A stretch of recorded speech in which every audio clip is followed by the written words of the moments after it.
Bapak Ibu sekalian, langsung saja kita memasuki pemaparan daripada narasumber kita yang sangat luar biasa pada pagi hari ini. Dan untuk sesi pemaparan ataupun sesi diskusinya nanti akan dipandu oleh Kasubdit Lembaga dan Sarana, Ibu Nurhani Muhtar. Untuk itu kepada Ibu Nurhani, waktu dan tempat saya persilakan Ibu. Baik, terima kasih Mas Anca. Bapak Ibu sekalian, bagaimana suara saya terdengar? Terdengar Bu. Oke, jadi ya baik.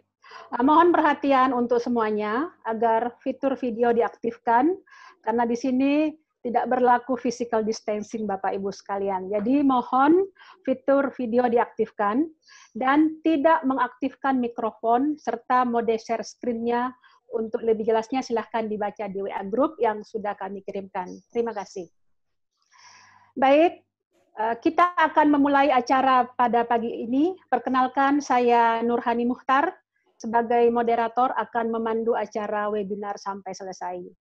Sebelumnya, kita sapa terlebih dahulu. Tadi Pak Dirjen dan Pak Ses sudah berangkat ke Liga Mas untuk mengikuti ataupun mendampingi Bu Menteri.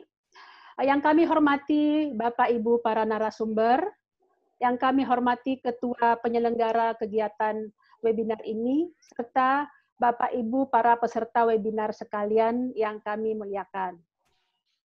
Assalamualaikum warahmatullahi wabarakatuh. Waalaikumsalam warahmatullahi wabarakatuh. Selamat pagi dan salam sejahtera bagi kita semua. Apa kabar semuanya? Baik. Ya, alhamdulillah. Terima kasih atas kedatangan para narasumber dan Bapak Ibu para peserta yang telah hadir pada acara ini. Pada kesempatan ini kita akan mengikuti webinar yang diselenggarakan oleh Forum KNK Nasional bekerja sama dengan Direktorat Jenderal PPK dan K3 serta Komite Pengawasan Ketenagakerjaan. Topik webinar kali ini adalah Kader Norma Ketenagakerjaan sebagai pilar konsep PCI atau Private Compliance Initiative di tempat kerja. Tentu tema ini menjadi tema yang hangat dan aktual, karena berbicara terkait pengawasan ketenagakerjaan yang merupakan fungsi negara dalam hukum ketenagakerjaan yang mandiri dan independen, serta dalam rangka memberikan penguatan eksistensi pengawasan ketenagakerjaan, perlu melibatkan stakeholder terkait. Di antaranya adalah Komite Pengawasan Ketenagakerjaan melalui Peraturan Menteri Tenaga Kerja dan Transmigrasi Nomor 10 Tahun 2012 dan Kader Norma Ketenagakerjaan melalui Keputusan Menteri Tenaga Kerja Nomor 257 Tahun 2014. Peraturan dan keputusan ini diberlakukan sebagai respon terhadap kurangnya pengawas ketenagakerjaan dan pengembangan sistem pengawasan ketenagakerjaan di Indonesia. Namun kenyataannya Bapak Ibu, semenjak dikeluarkan regulasi ini, masih belum menunjukkan kinerja yang optimal. Dengan indikator, masih banyaknya persoalan-persoalan ketenagakerjaan yang terjadi di dalam perusahaan. Khususnya pada masa pandemi ini misalnya, soal PHK, soal pengupahan, TKA, dan baru-baru kasus yang lagi trending di sektor maritim, yaitu kasus ABK WNI kita yang dilarung di laut. Nah, sekarang pertanyaannya adalah, seberapa penting peranan pengawasan berbasis komunitas dalam rangka membangun hubungan industrial? Seperti apa pula yang dimaksud pengawasan berbasis komunitas itu? Dan apa itu konsep PCI, serta kompetensi apa saja yang harus dimiliki personil pengawasan berbasis komunitas? Semua ini akan dibahas oleh 5 orang narasumber kita yang sudah hadir bersama kita. Baik yang hormat, sebelum narasumber memaparkan materinya, saya akan menyampaikan prosedur diskusi ini. Narasumber atau menyampaikan materinya masing-masing selama kurang 10 menit. Kemudian, Sesi pertanyaan disampaikan melalui chat dengan menyebutkan profesi dan narasumber yang dituju. Pertanyaan akan dibaca. Bapak Ibu mohon bertahan sampai akhir sesi karena kita ada foto bersama. Karena ini akan menjadi jejak digital kita bahwa kita pernah mengadakan webinar dalam masa pandemi ini. Sekarang Bapak Ibu kita akan memasuki paparan daripada narasumber. Jadi yang pertama adalah paparan dari Ibu Dr. Endang Sri Susilawati, MSMA, PhD, dengan judul Penguatan Pengawasan Ketenagakerjaan. Tapi sebelum saya akan menyampaikan riwayat hidup singkat beliau.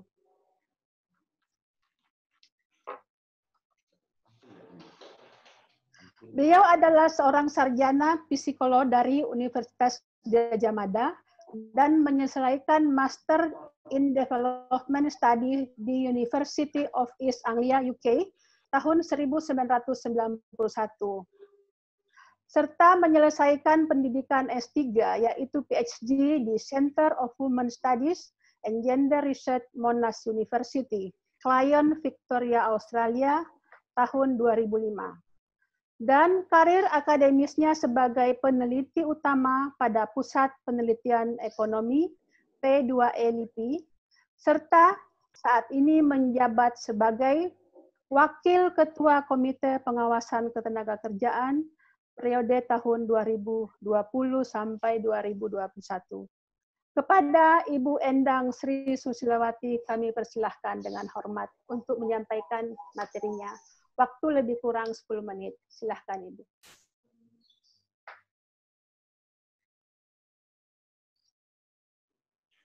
Oke. Terima kasih, Bu Nurhani. Assalamualaikum warahmatullahi wabarakatuh. Waalaikumsalam. Selamat pagi dan salam sejahtera untuk kita semua. Dalam keadaan mayoritas puasa, saya kira.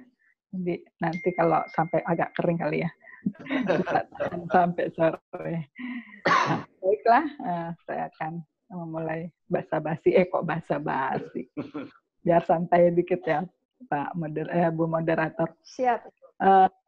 Yang pertama mungkin semua setuju ya bahwa terwujudnya kemajuan ekonomi yang seimbang dengan perlindungan dan kesejahteraan bagi pekerja itu merupakan kepentingan kita semua. Jadi kepentingan umum dan juga kepentingan nasional.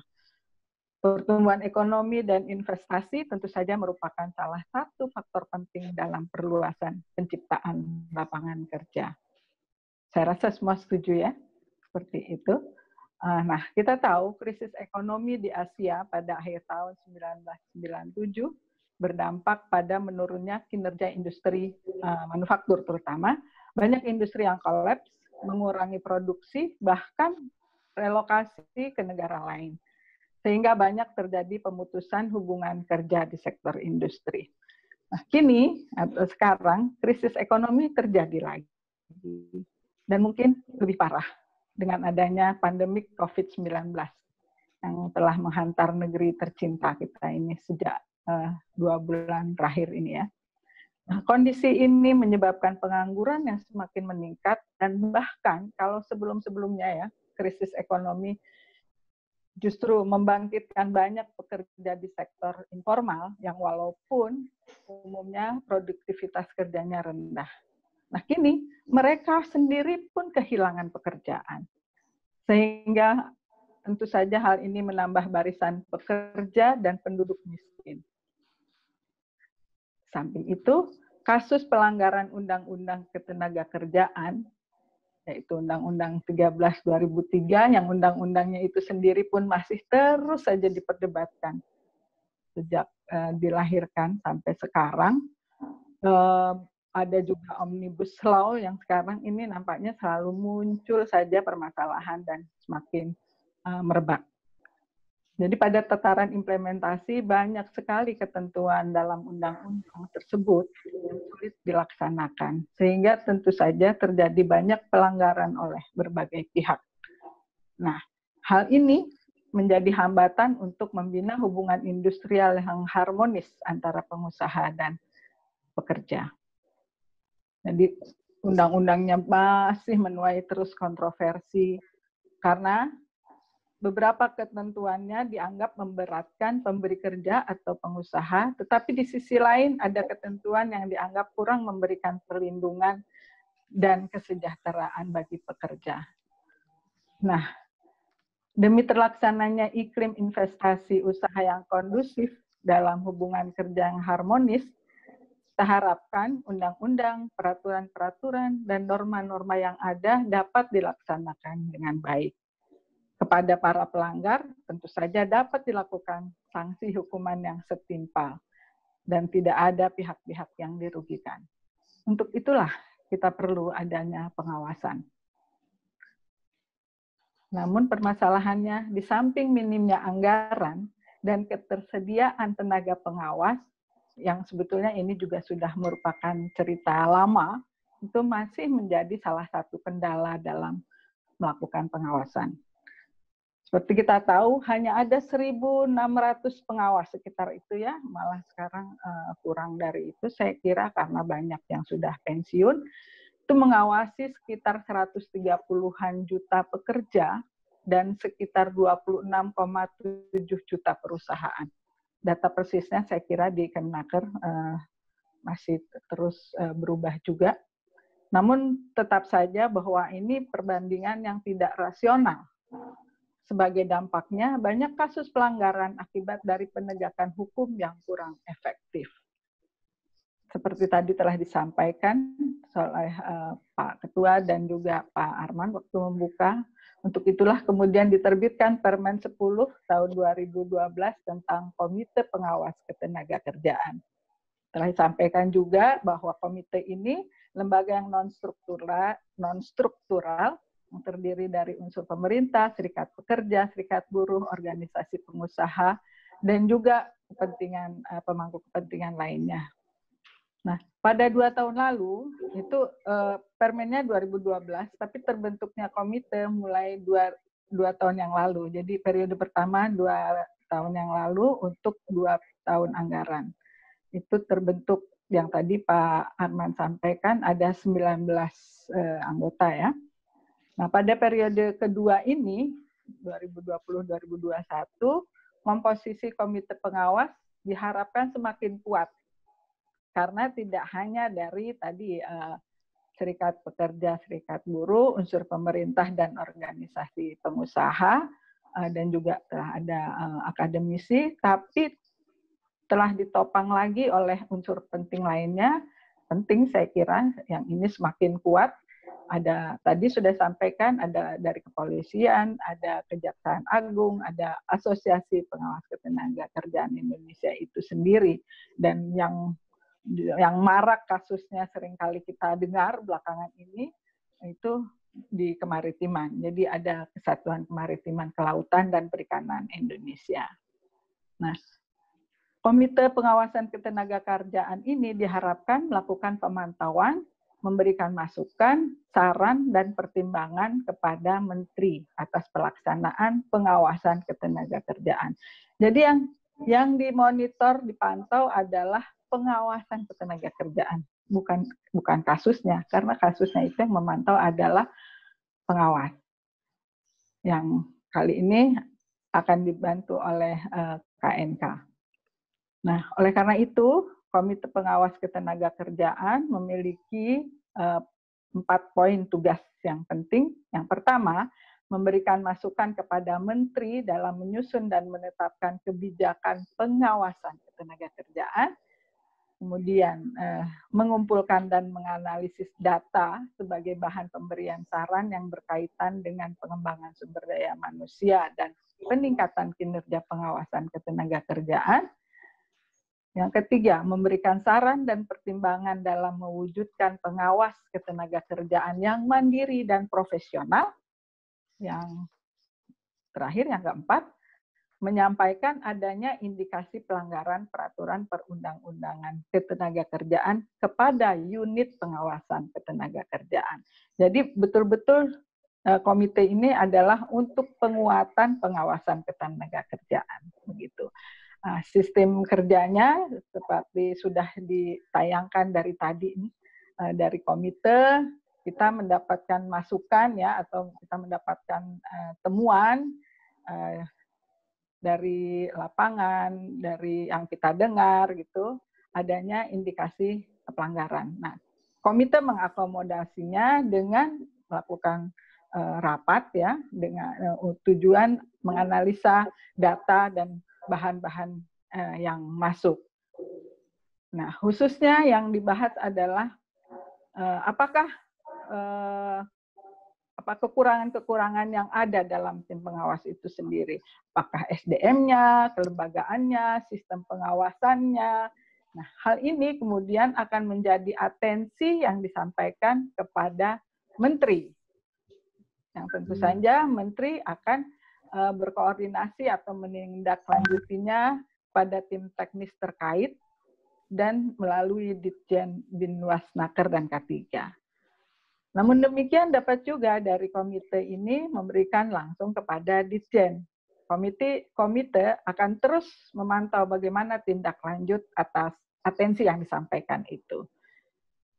Nah, ini demikian banyak sebetulnya bahan pasti pelanggaran itu, indikasi kita semua saya kira di sini adalah pakarnya ya, tahu bahwa selalu terjadi, namun kejelasan akan kasus tersebut, kenapa muncul, apa yang terjadi, siapa pemerakarsanya, dan siapa pelanggarnya, itu sangat pelik, dan kita tahu wilayah Indonesia demikian luas untuk pemantauannya, maka kemudian perlu sistem pengawasan itu terus diperbaiki. Salah satunya kami kira dengan membentuk juga AK3U dan KNK. Nah, seperti tadi disampaikan oleh moderator, dengan Kepmenaker nomor 257/2014 didirikanlah itu yang namanya KNK ya, di mana KNK itu personil perusahaan yang telah dilatih ya dengan diklat tentang norma kerja. Dalam hal ini untuk membantu pengusaha dalam kepatuhan penerapan norma kerja di perusahaan. Oleh karena itu, boleh dikatakan KNK itu merupakan agent of change di perusahaan. K3 dan juga AK3U merupakan mitra kerja pengawas ketenagakerjaan, di mana KNK juga merupakan bagian daripada pengembangan sistem pengawasan ketenagakerjaan. Seperti tadi saya sampaikan, terus perbaikan adanya sistem pengawasan ketenagakerjaan. Nah, hal ini tentu saja merupakan salah satu solusi atas tadi kurangnya pengawasan ketenagakerjaan. Nah, untuk itu saya kira marilah kita meningkatkan eksistensi agent of change yang sudah dilatih untuk dapat melakukan assessment atas perusahaannya sendiri dalam menerapkan norma-norma ketenagakerjaan. Hasil kinerja mereka tentunya akan dievaluasi oleh pengawas ketenagakerjaan selaku regulator. Nanti apa yang perlu diperbaiki. Jadi di sini sangat diharapkan nanti kinerja yang berkesinambungan antara Komite Pengawasan Ketenagakerjaan dengan KNK tentu saja. Jadi hubungan yang erat nih dengan adanya pertemuan ini, saya kira itu pembuka jalan ya, nanti akan semakin erat gitu. Saya kira mungkin karena waktunya juga singkat, itu saja dari saya. Terima kasih atas waktunya. Wassalamualaikum warahmatullahi wabarakatuh. Waalaikumsalam warahmatullahi wabarakatuh.